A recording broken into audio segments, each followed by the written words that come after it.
Of these 8 division winners, who is the most vulnerable to lose their title in 2022? All right. Let me just step right up and swing out of my shoes here. The football gods do not look fondly or kindly upon teams losing the Super Bowl. You know that. Here is the Cincinnati Bengals, my answer, and what they're up against. This is not kind. Here we go. Teams to return to the Super Bowl after losing the previous one. Let me take you through this, guys. In the left-hand corner, in the upper left, the Patriots did it. They lost to the Eagles, and they got back next year against the Rams. That was in the middle of the Patriots machine in which they went pretty much every year.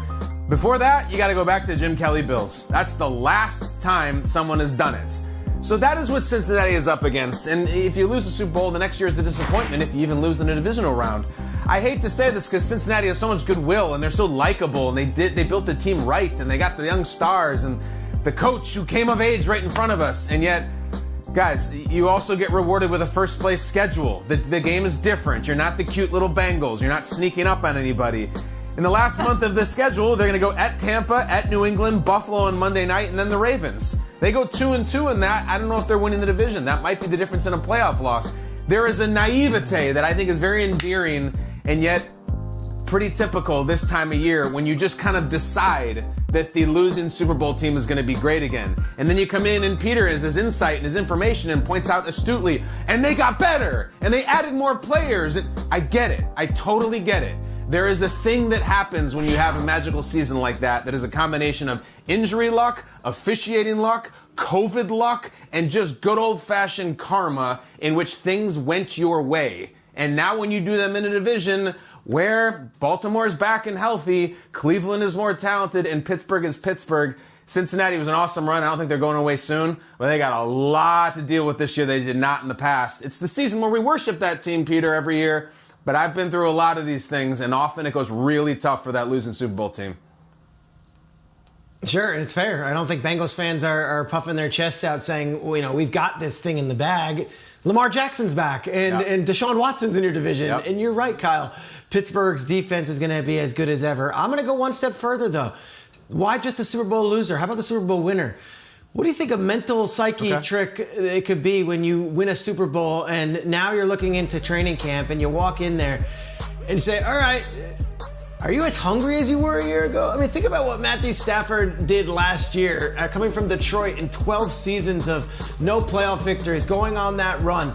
He gets his Super Bowl victory. Sean McVay, after being questioned, is he really the boy genius after not being able to get back to the Super Bowl after losing to Belichick? He gets his Super Bowl ring. Those guys have had a chance to reflect and have had a chance to enjoy. And then you go right down the list to every one of these players. Here's Aaron Donald right there. Yeah, he got his ring. What else does he have to prove? He's a 3-time Defensive Player of the Year. He's paid more money than anyone else at his position in the history of the sport.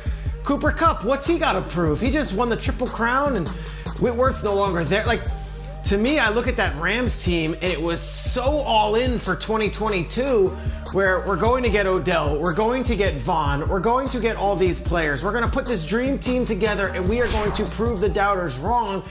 Now we're looking at 2023, and it's like, let's do it again. It's hard to just crank that up again and say, we've got to go through the grind of the season yet again. I'm going to use an analogy, and a very smart person who has won a title has talked to me about this. Here is my water jug for the morning, right? Once you win the Lombardi Trophy, is it now in your back pocket, in your backpack, where like, hey, I've got this in my back pocket and I'm good? Or do you look at that Lombardi, is it here in the reach? Like, I need another one. I want another one.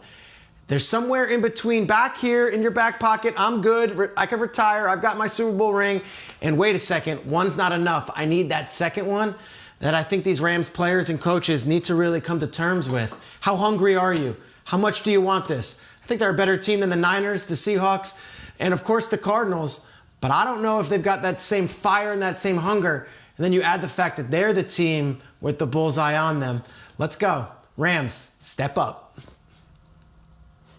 Peter, it's fascinating you say that. And actually, I haven't really thought about the Rams in that vein. But when I think back to just the Super Bowl parade and seeing Aaron Donald totally out of character, no shirt on, those types of things. I mean, I loved it. He was having a great time, but it does lend you to think, wow, they won the Super Bowl. Can they get back up for it? Will the hunger still be there? That's interesting. One thing I will say, this younger generation of players, they want to be great. So I do think once they get in the football environment, they'll be chasing another Lombardi. But for me, I got to go with the Tennessee Titans. Yes, they went 12-5 last year. They went 3 games. They won the division by 3 games over the Indianapolis Colts. Well, Titans fans, Carson Wentz is no longer in this division. Look, and I say that by saying, no longer will you get the crazy turnover by some of the quarterbacks from last year in this division, like a Carson Wentz. No longer will you get that crazy turnover in your own end zone and just the easy scores and the bad decisions. Now you have a guy like Matt Ryan in this division. We talked about it earlier on the show about all of his game-winning drives and his experience, and he won't make the same mistakes that Matt Ryan made. So when I look, he won't make the same mistakes that Carson Wentz made. So when I just look at the AFC South, I think the Titans, I just don't. The teams around them got better. Houston's gotten better. Jacksonville now has Doug Peterson, a capable head coach with an offensive mind that could possibly get more out of that roster. I just think everybody around Tennessee got better. And the last point I want to make on this, Ryan Tannehill.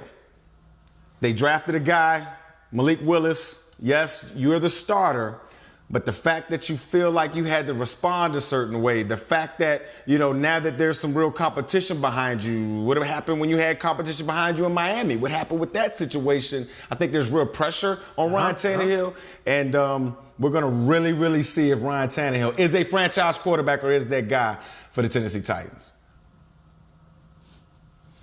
Well, look, I want to expand a little bit on that, Mike Robb. I think Mike Vrabel's done an outstanding job with that team, but I do think they're a little bit vulnerable in the absence of A.J. Brown, and I think they're more vulnerable not just because of A.J. Brown's absence, but because of what the Colts have done this offseason. I've been talking about Matt Ryan the last couple of days, and I really think you are going to see a re-energized Matt Ryan the same way we saw the Matthew Staffords, the Tom Brady's when they went to other teams.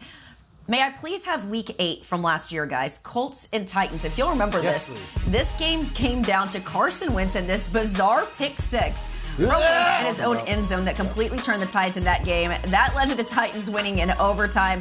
And that was a critical play there for you guys. So I'm just looking at some of the ways that they've upgraded. They've got one of the top 10 defenses. They've got one of the top 10 offenses. And like I said, I think Frank Reich, even when you listen to some of his excitement about getting a guy like Matt Ryan in the building, Matt Ryan seems energetic. I don't think I've seen him smile like that in a while in Atlanta. Have you guys? Yeah. So I just look at the division, and it's not so much that I don't have a lot of faith in Mike Vrabel and the roster. It's more that I just look at this division, specifically the Colts, and I think that they're going to give them a real run for their money. So there you go.